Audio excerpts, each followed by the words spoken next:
Igsuon ang pulong sa Ginoo nagpahinumdom sa matag usa kanato nga ato gayong ampingan ang atong pagkinabuhi dinhi sa kalibutan ug ato gayong pilion ang mga tawo nga atong kuyog-kuyogan tungod kay kung unsa gani or kinsa gani ang mga tawo nga imong gikuyog-kuyogan ingon ana usab ang imong kinabuhi matakdan ka usab igsuon busa nag-ingon ang pulong sa Dios ayaw gayud patunto ni ana.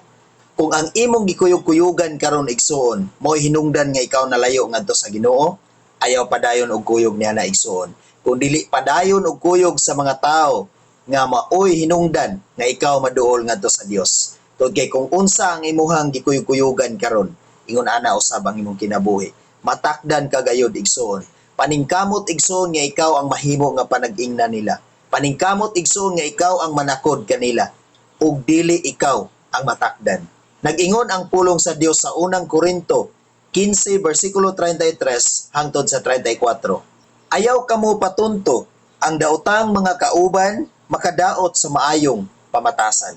Sa 34, pag tinarong kamo og ayaw na pagpakasala. Gisulti ko kini aron maulawan kamo kay pipila kaninyo wala makaila sa Dios. Mao kana ang pulong sa Ginoo igsoon nga nagbadlong sa atoa.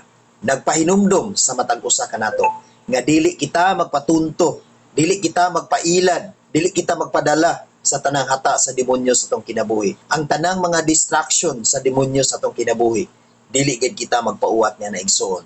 Kung ang demonyo mo gamit og tao aron pagguba sa imong kinabuhi, pagguba sa imong pagtuo ngadto sa Ginoo, pagguba sa imong pag-alagad ngadto sa Ginoo, nanigsoon ayaw patunto ni ana. Padayon sa pagkinabuhi nga adunay Dios. Bulag niya ng tawhana. Ayaw pakigkauban niya ng tawhana igsoon kung siya ang hinungdan nga ikaw malayo ngadto sa Ginoo. Kung kanang tawhana ang hinungdan nga ikaw walay ang maayo nga relasyon, walay maayo nga koneksyon ngadto sa Ginoo, bulag niya ng tawhana igsoon. Paningkamot igsoon nga ikaw ang manakod sa uban. Paningkamot igsoon nga ikaw ang mahimo nga panag-ingnan ug dili ikaw ang matakdan kung unsa ang ilang kinabuhi dinhi sa kalibutan. Kung wala sila nagkinabuhi nga adunay Dios, ayaw patakod igsuon. Kung dili, ikaw ang manakod nila nga adunay Dios. Apan atong timanan sa kanunay igsuon nga ato gayong pilion ang mga tawo nga atong kuyog-kuyugan. Kay kung dili sila matakdan sa imong pagkinabuhi nga adunay Dios, ayaw kuyog kanila igsuon. Bulag diyan ang tawhana kay basi unya ikaw ang matakdan. Basi unyag ikaw ang madala sa demonyo. Tungod kay ang demonyo mangita ginagpaagi aron pag-distract sa imong pagtuo ngadto sa Ginoo. Ang demonyo mogamit og tao aron ikaw magguba o ma-distract. Basi unyag kanang imong gikuyog-kuyugan karon. Basi unyag kanang imong amigo karon, kanang imong amiga karon. Basi gamiton siya sa demonyo aron ang imong relasyon ngadto sa Ginoo, ang imong pagtuo ngadto sa Ginoo, gub-o na niya og dili na ka makapadayon sa pagpasidungog kaniya. Tungod kay nalingaw naman ka sa makalibutanong buhat dinhi sa kalibutan. Igsuon ang pulong sa Ginoo, nagpahinumdom sa atoa nga ang mga daotang mga kauban naguba sa atong maayo nga pamatasan.